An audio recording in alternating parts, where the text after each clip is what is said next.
વર્ષ 2001માં ભૂકંપમાં મરી ગયેલા વ્યક્તિના નામે ખોટી વારસાઈ કરી પ્લોટ વેચી નાખનાર આરોપીઓને ઝડપી લેવામાં આવ્યા. નમસ્કાર મિત્રો, હું વિપુલ પટેલ, શિક્ષાપત્રી સંદેશ ન્યૂઝ સત્યની સાથે. એક નજર આજના મુખ્ય સમાચાર પર. વર્ષ 2001માં ભૂકંપમાં મરી ગયેલા વ્યક્તિના નામે ખોટી વારસાઈ કરી પ્લોટ વેચી નાખનાર આરોપીઓને ઝડપી લેવામાં આવ્યા છે. અમદાવાદના ઘાટલોડિયામાં રહેતા અશોકભાઈ પટેલે સાંતેજમાં 1.12 કરોડમાં પ્લોટ ખરીદ્યો હતો, જે ટ્રાન્સફર કરાવવા જતાં ઓરિજિનલ માલિકના વારસદારે આ પ્લોટ તેમની માલિકીનું હોવાનું જણાવ્યું હતું, જેથી અશોકભાઈએ તપાસ કરાવતા તેમની સાથે છેતરપિંડી થઈ હોવાની જાણ થઈ હતી. આ સમગ્ર ષડયંત્ર ભાવેશ વ્યાસ અને જોન ઉર્ફે ઉલ્લાસ નામના દલાલે રચ્યું હતું, જેમાં વર્ષ 2001માં ભૂકંપમાં મૃત્યુ પામેલા જીતેન્દ્ર શાહનો પ્લોટ ભાવેશે ફરિયાદીને બતાવ્યો હતો અને જીતેન્દ્ર શાહના સીધા વારસદાર કોઈ ન હોવાથી આરોપીએ છેતરપિંડી આચરી હતી.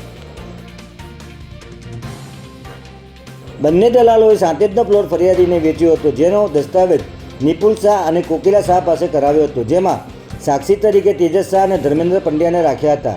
આ સમગ્ર ષડયંત્રમાં સોસાયટીના ચેરમેન અશોક ઠક્કર અને ઈશ્વર પટેલ પણ સંડોવાયેલા હતા, જેમને 25 લાખ રૂપિયા પણ આપવામાં આવ્યા હતા. ત્યારે દસ્તાવેજ થયા બાદ ફરિયાદી પ્લોટના નામ ટ્રાન્સફર કરાવવા ગયા ત્યારે અસલી પ્લોટના માલિકનો ભત્રીજો મળ્યો હતો, જેણે આ પ્લોટની માલિકી અને વારસદાર પોતે હોવાનું જણાવતા સમગ્ર ષડયંત્ર સામે આવ્યું હતું.